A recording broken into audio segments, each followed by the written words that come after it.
వీక్షకులకు రవి గారికి మరి అదే జంగన్న గారికి మరియు ప్రేమ్ గాంధీ గారికి అదే కాంగ్రెస్ పార్టీ నుంచి వస్తున్న సతీష్ గారికి దేశ ప్రజలందరికీ శుభ సాయంత్రం. ఈరోజు అసెంబ్లీ నిన్న జరిగిన అసెంబ్లీలో చర్చ జరిగింది. దేని గురించి? మైనింగ్ గురించి, అక్రమాల గురించి. అంటే రాష్ట్రంలో అవినీతి ఎట్లా జరుగుతుంది అనే దాని మీద చర్చలో భాగంగానే చాలా అద్భుతంగా జరిగింది. హరీష్ రావు గారు అడిగిరు అసెంబ్లీలో, పొంగులేటి శ్రీనివాసరెడ్డి గారు మైనింగ్ చేస్తుర్రు, అక్రమంగా చేస్తుర్రు, పర్మిషన్ లేకుండా చేస్తుర్రు. ఇంతకుముందు బీఆర్ఎస్ పార్టీ కూడా గత 15 రోజుల ముందు మన ఆర్ఎస్ ప్రవీణ్ కుమార్ గారు, మన ఎమ్మెల్సీ శ్రావణ్ గారు, ఇంకా కొంతమంది టీఆర్ఎస్ ముఖ్య నాయకులు 20 మంది దాకా అక్కడికి వెళ్ళారు. ఏది మన జస్ట్ అవుటర్ రింగ్ రోడ్ పక్కనే ఆ మైనింగ్ జరుగుతుంది. అంటే ఇందులో అక్రమాలు జరుగుతున్నాయని తెలిసిన తర్వాత బీఆర్ఎస్ పార్టీ హరీష్ రావు గారు నిన్న వారిని అడగడం జరిగింది. అంటే మనకు ఆల్రెడీ ఎట్లెక్కడ మైనింగ్ చేయాలి, ఎక్కడ చేయొద్దని కూడా కొన్ని రూల్స్ అండ్ రెగ్యులేషన్స్ ఉన్నాయి. ఇప్పుడు అవుటర్ రింగ్ రోడ్కు కిలోమీటర్ తర్వాత చేయాలి. కానీ ఇప్పుడు వీళ్ళు రావా కన్స్ట్రక్షన్ చేసేది కిలోమీటర్ లోపే పక్కనే కనిపిస్తుంటది. ప్లస్ గడిపేట హిమాల్ సాగర్ ఉంది కదా, దాని పరిధిలో 10 కిలోమీటర్ల దూరంలో చేయాలి. ప్లస్ దానికి కూడా అన్ని అనుమతులు తీసుకొని చేయాలి. ఏది పర్యావరణం కానీ, ఇండస్ట్రియల్ కానీ, ఇక వివిధ సంబంధించిన మనం ఒక ప్రాజెక్టు కట్టాలంటే ఏమేమి అనుమతులు తీసుకోవాలనో అదే విధంగా అక్కడ మైనింగ్ చేస్తే ఇబ్బంది లేదు అని అనేటట్టు నీకు అన్ని పర్మిషన్లు తీసుకొని నువ్వు మైనింగ్ చేయాలి. కానీ ఆ మైనింగ్ రావ కన్స్ట్రక్షన్ అనేది సరే దానికి పర్మిషన్ ఉండొచ్చు, కానీ వీళ్ళు చేసిన పనికి మాత్రం ఆడ ఎట్లాంటి పర్మిషన్ లేకుండానే వాళ్ళు చేస్తుర్రు. 15 రోజుల నుంచి బీఆర్ఎస్ పార్టీ అదే పని మీద ఉన్నది. అసెంబ్లీలో చర్చకు వచ్చింది. చర్చకు వచ్చినా కూడా కేటీఆర్ గారు మాట్లాడుతూ ఏమన్నాడు, సరే ముఖ్యమంత్రి 2012 నుంచి మేము దీనికి కమిటీ వేస్తాము, అందరినీ బయట పెడతాం, ఎవరు తప్పు చేసినా కానీ మేము వారిని శిక్షిస్తాం అనే విధంగా మాట్లాడారు. మాట్లాడితే కూడా కేటీఆర్ గారు కూడా బీఆర్ఎస్ పార్టీ స్పందిస్తూ నాకు అభ్యంతరం లేదు, కానీ ఫస్ట్ రాఘవ కన్స్ట్రక్షన్స్ అనే దానికి ఇంతకుముందు చైర్మన్ గా పొంగులేటే ఉన్నారు, తర్వాత ఇప్పుడు వాళ్ళ కొడుకు హర్ష ఉన్నట్టుంది. ఫస్ట్ ఏం మాట్లాడారు వీళ్ళు, అసలు రాఘవ కన్స్ట్రక్షన్ కు పొంగులేటికి సంబంధం లేదన్నారు. ఇప్పుడు తర్వాత తెలుసుకున్నాక అలా ఏం లేదు అనే విషయం వాళ్ళు మాట్లాడారు. కానీ ఇప్పుడు బీఆర్ఎస్ పార్టీ డిమాండ్ చేసేది ఏంటంటే, ఫస్ట్ నువ్వేమంటున్నావు, సిబిసిఐడి వేస్తా అంటున్నావు. సిబిసిఐడి అనేది రాష్ట్ర పరిధిలో ఉన్నది, అది కాబట్టి ఆయన మంత్రి కాబట్టి ఆయన అంత ఎంతో ప్రభావితం చేసే అవకాశం ఉంది. కాబట్టి ఫస్ట్ ఆయన బర్తరఫ్ చేయాలి. ఎందుకంటే ఆ స్టేట్ చేసినాక ఆయన మంత్రి ఉన్నాక అది ఎట్లాంటి పరిణామం ఉండదు అది. కాబట్టి ఎంత మాత్రం ముఖ్యమంత్రి చిత్తశుద్ధి ఉన్నా కానీ అంటే అందులో వాటా ఈయనకు లేదని నిరూపించుకోవాలంటే ముఖ్యమంత్రి గారు కంపల్సరీ ఆయన ఫస్ట్ మంత్రి నుంచి బర్తరఫ్ చేయాలి. బర్తరఫ్ చేసిన తర్వాత ఆ కమిటీ వేసి నువ్వు 2014 జూన్ 2 నుంచి తెలంగాణ వచ్చినాక ఎక్కడెక్కడ సరే నువ్వు అనుకున్నట్టు సిరిసిల్లలో జరిగిందా, లేకుంటే సిద్దిపేటలో జరిగిందా, లేకుంటే మన రాజ్యసభ మెంబరు రవి దగ్గర జరిగిందా, లేకుంటే మా ఎమ్మెల్యే గంగుల కమలాకర్ దగ్గర జరిగిందా, ఎక్కడ జరిగిందా అన్నిటికీ బీఆర్ఎస్ పార్టీ సిద్ధంగా ఉన్నది. కానీ మేము అనేది ఏంటంటే, నువ్వు స్వతంత్రంగా ఏదైనా కమిటీ వేయండి దానికి. సరే ఒక రిటైర్డ్ జడ్జి తోటి వేస్తావా, వేరే ఎవరిని తీసి అంటే పార్టీకి సంబంధం లేకుంటే వేస్తావా, లేకుంటే అసెంబ్లీ నుంచి ఒక కమిటీ వేస్తావు, అన్ని పార్టీలను కూడగట్టుకొని. అంతేగాని ఈ స్టేట్ గవర్నమెంట్ తోటి అది వేస్తుంది కానిముచ్చట అనేది బీఆర్ఎస్ పార్టీ వాదన. ప్లస్ ఇది అడిగినందుకు తెలంగాణ రాష్ట్రంలో అవకతవకలు అన్యాయం జరుగుతుంది అరికట్టామని అడిగినందుకు నిన్న ఎమ్మెల్యేలను సస్పెండ్ చేశారు, ప్లస్ ఎమ్మెల్సీలను సస్పెండ్ చేశారు. ఈ రోజు గవర్నర్ గారిని కలవటం జరిగింది. బీఆర్ఎస్ పార్టీ ఎమ్మెల్యేలు ఎమ్మెల్సీల బృందంతో మన గవర్నర్ గారిని కలిసిర్రు. గవర్నర్ గారు కూడా ఆయన ఉత్తరప్రదేశ్ చెందినవారు. ఎమర్జెన్సీ టైంలో ఆయన 19 నెలలు జైలు పోయిండట. ఎమర్జెన్సీ 1975 నుంచి 77, 1975 జూన్ నుంచి 1977 మార్చి, దాదాపు 21 నెలలు ఎమర్జెన్సీ పెట్టింది ఇందిరాగాంధీ పీరియడ్ లో. అప్పుడు ఏ పోరాటం చేసినా వాళ్ళని తీసుకుపోయి జైల్లో వేసారు. జైల్లో వేస్తే ఇప్పుడు మన ప్రతాప్ శుక్లా గారు, శివప్రతాప్ శుక్లా మన గవర్నర్ గారు ఉత్తరప్రదేశ్ చెందిన వీరు అప్పుడు 19 నెలలు జైల్లో ఉండట. అంటే అదే పరిస్థితి ఈ రోజు తెలంగాణలో అంతకంటే ఘోరమైన పరిస్థితులు ఉన్నాయి గవర్నర్ గారు.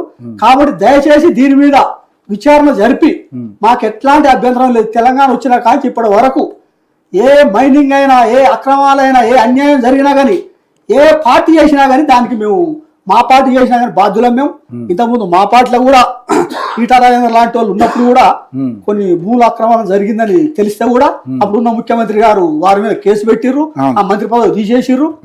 కాబట్టి మేము చిత్తశుద్ధితోటి తెలంగాణ అభివృద్ధి పనిగా మేము పనిచేస్తున్నాం. కాబట్టి మీరు కూడా దీనికి సహకరిస్తూ మీరు ఎమర్జెన్సీ సూచన వాళ్ళు కాబట్టి మీరు కంపల్సరీ సార్ కేంద్రానికి నివేదిక ఇస్తారా, మీరు ఏం చేస్తారో, ఏ ఆర్డర్ ఇస్తారో ఇచ్చి 2014 నుంచి ఇప్పటి వరకు ఎలాంటి విచారణ అయినా ఏ కమిటీ అయినా నిస్వార్థంగా ఏది రాష్ట్రానికి సంబంధించింది కాకుండా స్వతంత్రంగా వేస్తారా, సెంట్రల్ గవర్నమెంట్కి ఇస్తారా, ఎట్లా ఇస్తారా వేసి మీరు ఒక విచారణ కమిటీ వేస్తే అన్ని పార్టీలలో పిలిచినేలే పిలవకునేలు మేము దేనికైనా కట్టుబడి ఉన్నాం. ఇప్పుడు మా పార్టీలో అట్లాంటి అక్రమాలు జరిగినా కానీ చర్యలు తీసుకున్నా మాకు అభ్యంతరం లేదు. ఎంక్వైరీకి దేనికైనా సిద్ధంగా ఉన్నారు మీరు. ముఖ్యమంత్రి గారు ఎలిగేషన్ చేసినటువంటి మీ అన్యాయాలకు సంబంధించినటువంటి ఏదైతే గంగుల కమలా గారు కావచ్చు, రవి గారు కావచ్చు, అదే విధంగా మన ఎవరు హరీష్ రావు గారు సోదరుడు కావచ్చు, ఎంక్వైరీ వద్రాజు రవి గారు అన్నింటి మీద రెడీగా ఉన్నారు. ఇక్కడ ఆయన ఒక మాట అన్నాడు, ఎవరు మన హరీష్ రావు గారు, కంచే చేను వేస్తే ఎవరికి చెప్పుకోవాలనే విధంగా మాట్లాడారు.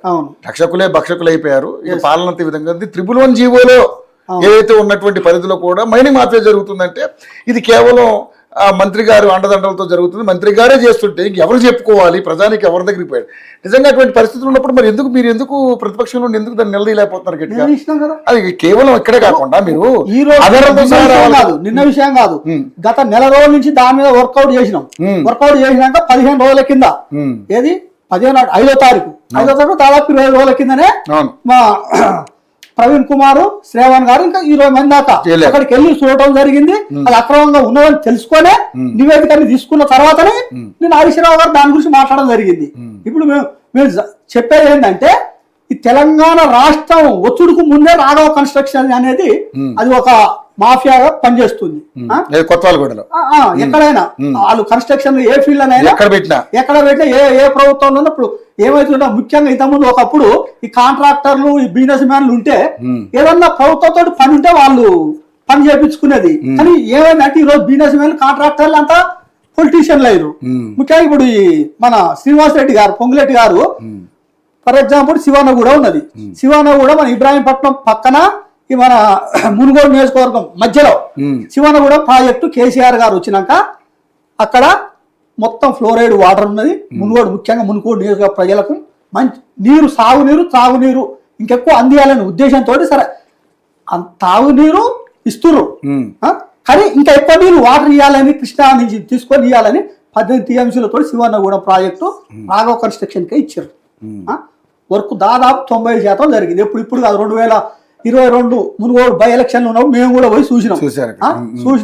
ఒక జస్ట్ నువ్వు చిన్న వర్కులు ఉన్నాయి, దానికి రాఘవ కన్స్ట్రక్షన్ వర్క్ చేసేది. 5% పనులు కంప్లీట్ చేయలేదు ఇప్పటి వరకు. దాన్ని కంప్లీట్ చేసి ఒకవేళ కంప్లీట్ చేసి నీరు అందిస్తే ఇది కేసీఆర్ కు పేరు వస్తుందని ఇప్పటికి 2.5 సంవత్సరాలు వస్తుంది కదా, ఇంకో 6 నెలలో 1 year చూసుకొని ఆ బిల్లులు పెంచుకొని ఇప్పుడున్న ప్రభుత్వంలో బిల్లులు పని అయిపోయినాక కూడా బిల్లులు పెంచుకొని వాళ్ళు చేసే పని ఇది. కాబట్టి మేము చెప్పేది ఏంటంటే రాఘవ కన్స్ట్రక్షన్ తెలంగాణ రాష్ట్రంలో దోచుకుంటుంది, దాచుకుంటుంది, బెదిరిస్తుంది. ఎందుకంటే చూసినాం గత దీపావళి ఎట్లా వస్తుందని చెప్పిండు పొంగులేటి శ్రీనివాసరెడ్డి, బాంబులు వెళ్తాయని. వెళ్తాయి వెళ్ళని తప్పు చేసినప్పుడు మన దీపాలు కూడా వచ్చింది, మర్చిపోయాడు, ఏ సార్లు మర్చిపోయాడు. కాబట్టి రాఘవ కన్స్ట్రక్షన్ గారు మీరు చేసేది పద్ధతి కాదు. 100 కోట్లు 1000 కోట్లు సంపాదించుకొని ఏం చేస్తారని సచ్చినా తీసుకపోయేది ఏమీ లేదు. సంపాదించుకుని ఇకనే కొంచెం అదే క్వశ్చన్ మిమ్మల్ని కూడా అడుగుతున్నారు. మీ హయాంలో జరిగిన దారుణాలు ఇవన్నీ మా హయాంలో జరిగింది. ఇప్పుడు కేసులు వేసింది కదా. ఇప్పుడు ఈ కారు కేసు ఉన్నది, అలా 46 కోట్లు విడుదల చేస్తే కనిపిస్తున్న అమౌంట్ కు అలా అన్యాయం జరిగింది, అక్రమం జరిగిందని నువ్వు నోటీసులు ఇస్తే కేటీఆర్ కూడా సమాధానం చెప్పొచ్చాడు. అంటే నీకు 46 కోట్ల రూపాయలు కనిపిస్తున్నాయి. ఆ మొదటి విడత ఇచ్చిర్రు, 2వ విడత ఇచ్చిర్రు, వాళ్ళు లెటర్ పంపిర్రు, మా దగ్గర అమౌంట్ ఉన్నాయి, మీరు పని తీసుకుంటలేరు అని కొత్త ప్రభుత్వం అడిగితే కొత్త ప్రభుత్వం స్పందించలేదు. వాళ్ళు లెటర్ రాసిర్రు, అమౌంట్ వాళ్ళ దగ్గర నుంచి చెప్పిర్రు. ఆయన అంటే ఏదో విధంగా ఈయన ఓటు నోటు కేసులో రేవంత్ రెడ్డి గారు జైలుకి వెళ్ళిండు. దానికి ఎట్లా నన్నో ఈ రాజకీయ నాయకులను ఏటన్నా జైలు పంపాలి, వీళ్ళు ఇబ్బంది పెట్టాలి. ఆయన ముఖ్యంగా ఏం చేస్తుండంటే అది అవినీతి లేదని ఆయనకు కూడా తెలుసు. ఈయన వేరే టూర్ పోతాడు కదా, వేరే దేశం పోయినప్పుడు ఆయన పొలిటికల్ క్లాస్ లో పోయిండు కదా, పోయినప్పుడు ఇక్కడ ప్రశాంతంగా ఉండకుండా ఆడుండి మానిటరింగ్ చేస్తుంటాడు అన్నట్టు. ఈ case divert politics Harish Rao మంత్రుడు KTR ను, కేసీఆర్ గారిని, సంతోష్ గారిని ఆయన ఆడ ఉంది పంపి మొత్తం విచారణ చేసాడు. ఏం జరిగింది అందరు పోయింది కదా. మేము కేటీఆర్ గారు స్వయాన చెప్పిండు, అది డ్రగ్స్ అంటావా అవినీతి అంటావా దేనికంటావా నీకు కట్టుబడి ఉందా అని మొగోడు వెళ్తే చెయ్యన్నాడు. చేస్తే ఏమన్నా నువ్వేమన్నా నువ్వు నీ బ్లడ్ షాప్లు అంటావు ఇస్తాడు. మీరు కూడా ఇది ఒకడు చేస్తాడంటే నువ్వు మృతదైతే అలా కడుకుంటారా నువ్వు తీర్మానం చేయండి. ఇప్పుడు ఏం అదే అసెంబ్లీలో మనం హరీశ్రావు మాట్లాడుతూ నల్గొండ మంత్రి ఉన్నాడు, తాగొచ్చి మాట్లాడుతుడు. మరి ఎందుకు అసెంబ్లీలో పెట్టి డంకన్ రాయి పెడతలేరా అంటే మరి తాగొచ్చురో లేదా తెలుస్తాడు కదా. అదే విధంగా అందరు టెస్టులు చేయండి. ఇతరులు ఆంధ్రప్రదేశ్ ఉన్నప్పుడు హెచ్ఐవి టెస్ట్, రాజశేఖర రెడ్డి ఉన్నప్పుడు అందరు చేసి హెచ్ఐవి టెస్ట్. అంటే అది నిబద్ధత. కాంగ్రెస్ అయినా మేము దాన్ని అది అభినందిస్తున్నాం. ఎందుకంటే హెచ్ఐవి టెస్ట్ అనేది ఎంత అవసరం అనేది ఎమ్మెల్యేలు చేసి చూపించారు.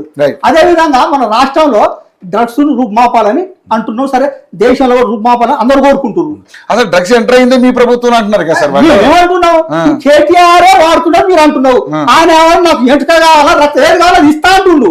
కానీ ఆయన బుద్ధగాడు కాదు కదా, అందరు చెప్పారు కదా. ఆయన మాట్లాడితే నోటికి అడ్డులే అదుపులే ఇష్టం వచ్చినట్టు. ప్రతిపక్షంలో ఏం మాట్లాడండి, కేసీఆర్ గారికి నియంతలు ఇష్టం, కేటీఆర్ గారికి సమంతలు ఇష్టం అంటే అట్లా అనొచ్చా? పేరు పెట్టి రకుల్ రావు అంటే ఎంత అన్యాయంగా మాట్లాడుడంటే ఇట్లా బట్ట కాల్సి మీదేసుడు, బురదల్లుడు. నువ్వు గడుపుకో, నువ్వు నిరూపించుకో. ఎవరెవరు నిరూపించుకుంటారు? ఇప్పుడు నువ్వు ఈ ఉత్తర నిరాధారంగా ఆరోపణలు చేసుడు కాదు. ఒకవేళ బీఆర్ఎస్ పార్టీ కాళేశ్వరంలో 1,00,000 కోట్ల అవినీతి జరిగింది అంటున్నావు, దానికి ఇచ్చిందంత 9,000 కోట్లు. 1,00,000 కోట్లు ఎట్లా జరుగుతుంది? దాంతో ఎంత నీరు వచ్చింది నోటి మాటతో చెప్పేది కాదు. మేము దేనికైనా కట్టుబడి ఉన్నామని ఇన్నిసార్లు చెప్పినా కూడా నువ్వు ఓన్లీ దీన్ని దాటవేసే పద్ధతిలో అసెంబ్లీలో జరిగింది ఏంది రావా కన్స్ట్రక్షన్ గురించి నువ్వు 2014 అంటే ఇదప్పుడే గుర్తొచ్చిందా నీకు? నీవు రాగానే చేసినావు కదా. హరీష్ని పిలిస్తూ, కేటీఆర్ని పిలిస్తూ, సంతోష్ని పిలిస్తూ అందరు పిలిచినావు. అదేవిధంగా ఏమన్నా పెద్ద మేము కాదంటే కదా అన్నిటికి అటెండ్ అవుతున్నాం కదా. అదేవిధంగా రావా కన్స్ట్రక్షన్ అనే దాని మీద ఎంక్వైరీ జరగాలి. అది స్వతంత్ర ప్రతిపత్తి కలిగిన కమిటీ వేయడానికి, లేదంటే కేంద్రాన్ని పంపిస్తారు. స్టేట్ మంత్రి పదవి తీసేయడం అభ్యంతరం లేదు. నువ్వు సిబిసిఐడి కి ఇద్దాం అనుకుంటున్నావు కదా, ఈ అభ్యంతరం లేదు కదా. ఫస్ట్ ఆయన మంత్రి పదవి తీసేయి, మంత్రి పదవి తీసేసి ఇది మేము స్వాగతిస్తాం. మంత్రి పదవిని ఎలా తీస్తారు? నువ్వు స్టేట్ లో మంత్రి ఉండవు, స్టేట్ లో కమిటీ ఇస్తావు, నువ్వు ప్రభావం ఉండదా? ఇప్పుడు అదే ఆంధ్రప్రదేశ్ లో కానీ తెలంగాణలో కానీ జేబు సంస్థ అంటలేము సార్. జేబు సంస్థ కానీ కాకపోని ఎవరెవరు వేరే ఇతర దేశాలకు పోవద్దు. ఇప్పుడు ఏంది కోట్లలో ఏం చేస్తారు, ఎవరైనా సాక్షులు భయపెడతారు అనే జరగచ్చు కదా. నువ్వు ఒక మంత్రివి, నువ్వు 100 కోట్ల 1000 కోట్ల అధిపతి, నువ్వు ఇన్ని జరిగినప్పుడు కనిపిస్తుంది కదా. కాబట్టి ప్రభుత్వం తక్షణం దీని మీద చర్య తీసుకోవాలి. 2014 ఇప్పటి వరకు ఏ కమిటీకైనా మేము సిద్ధమని కేటీఆర్ గారు చెప్తూనే ఉన్నారు, ఎన్నోసార్లు చెప్పిండు. సతీష్